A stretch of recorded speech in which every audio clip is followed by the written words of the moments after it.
Muito bem, pessoal. Vamos continuar então com a segunda parte da nossa aula número 2. E agora eu vou falar com vocês um pouco sobre os estilos de tomada de decisão. As pessoas são diferentes, os gestores são diferentes, eles têm diferentes formas de tomada de decisão, mas de forma geral a gente pode agrupar os estilos gerenciais em 4 estilos a partir de 2 fatores principais. Esses 2 fatores estão aqui no eixo X e no eixo Y dessa figura. No eixo X, a gente tem as pessoas que são voltadas mais para a execução de tarefas ou as pessoas que são voltadas mais para a interação com outras pessoas do ambiente de trabalho. E aqui no eixo Y, a gente tem o nível de complexidade cognitiva envolvido. Então, pessoas que gostam de analisar muito os dados, pessoas que que partem de decisões mais inteligentes e pessoas que tomam as decisões mais por impulso, mais por feeling, mais pela sua experiência ou por confiarem nas pessoas. Então, a gente tem esses 4 estilos que aqui estão. O estilo analítico, ele é fortemente orientado a tarefas e de alta complexidade cognitiva, ou seja, são as pessoas que que demoram para tomar decisão e que tomam decisão baseada principalmente em dados. Aqui no estilo conceitual, a gente tem as pessoas que tomam, os gerentes que tomam a decisão com base no consenso com as suas equipes, focadas numa visão de longo prazo, valorizando o reconhecimento e a independência das pessoas.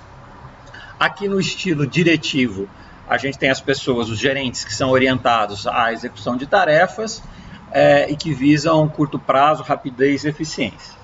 E no último estilo, é o estilo mais comportamental, voltado para a liberdade das pessoas de tomarem suas próprias decisões. São pessoas que gostam de comunicar, que gostam de interagir em equipe, mas preferem que as decisões sejam tomadas pelas suas próprias equipes. E aí fica o convite, né? Faça uma reflexão e pense em você. Na última vez que você teve que tomar uma decisão no ambiente de trabalho, qual foi o estilo que você adotou?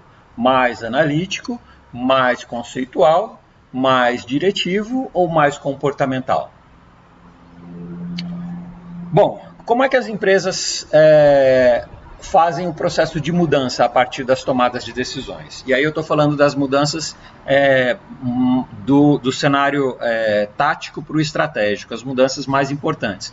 Não estou falando das pequenas mudanças do dia a dia, estou falando das grandes mudanças que têm impacto no longo prazo da empresa.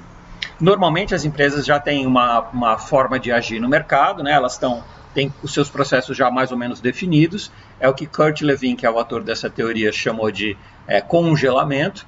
Então as empresas elas estão congeladas nos seus processos e adotam determinadas ações e práticas que já vêm funcionando no longo tempo. Eventualmente, mudanças no cenário pedem que a empresa se adapte.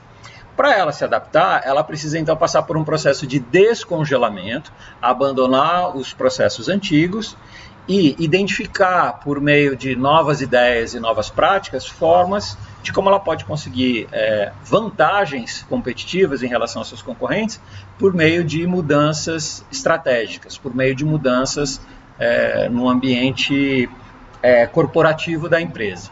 Então, através dessas ideias e dessas proposições, novos procedimentos são tomados, né? Por exemplo, a mudança do comportamento nas empresas, ela é incentivada por meio dessas mudanças. E aí, uma vez readaptada para o novo cenário, a empresa se recongela dentro dessas novas ideias e novas práticas que precisam ser reforçadas com a nova equipe. Então, novos treinamentos para as pessoas precisam ser ministrados. As pessoas que começarem a trabalhar, que ingressarem na empresa a partir de então, elas têm que ser treinadas com base nas metodologias novas e os processos anteriores, né, na fase anterior ao primeiro descongelamento, precisam ser abandonadas. Bom, não são só as decisões internas que pautam as decisões da empresa.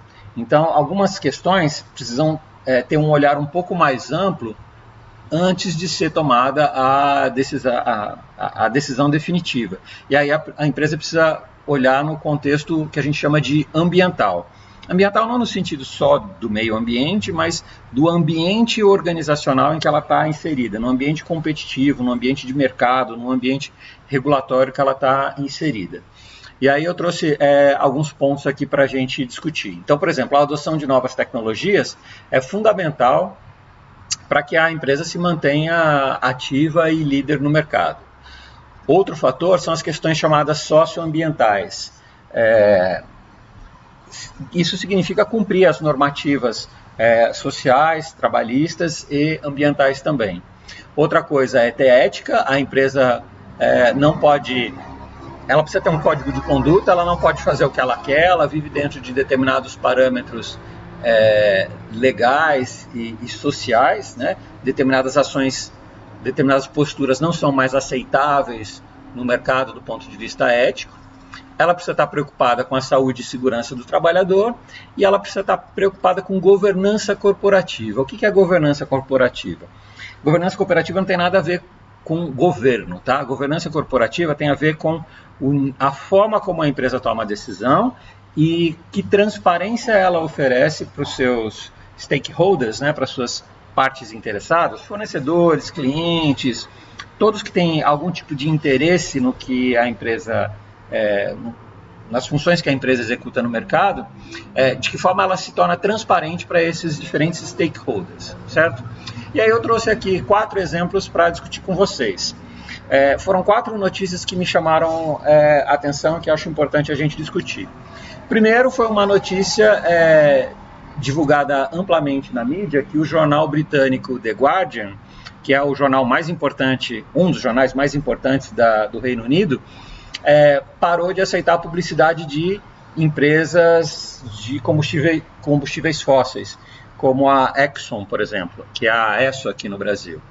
Elas abandonaram essa publicidade porque elas acham que elas precisam estar comprometidas com a redução das emissões de gases de efeito estufa e elas apoiam a substituição de fontes fósseis por fontes renováveis.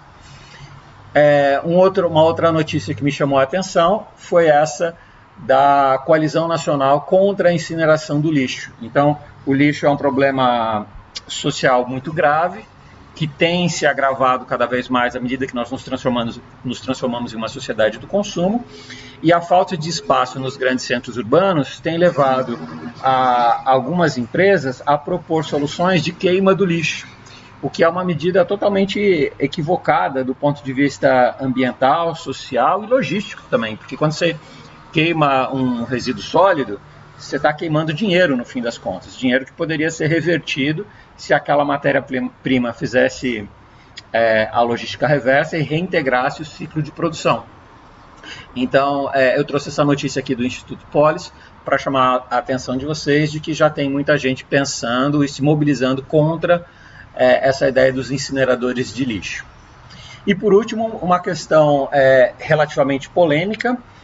Por um lado, a gente tem uma notícia bem recente, né, 3 de fevereiro de 2020, de que as denúncias de trabalho escravo aumentaram 45% no estado de São Paulo, e por outro lado, uma portaria que muda o conceito de trabalho escravo que está sendo discutida no âmbito do governo federal. O governo federal vem tentando retirar alguns impeditivos, retirar alguns fatores que caracterizam o trabalho escravo no Brasil, sob a justificativa de que isso flexibilizaria o trabalho, né? Então a gente tem aí 2 âmbitos bastante opostos, né? Por um lado, setores do governo querendo descaracterizar o que a gente hoje conhece como trabalho escravo, e por outro lado, um aumento das notícias e dos casos em que esse trabalho tem sido detectado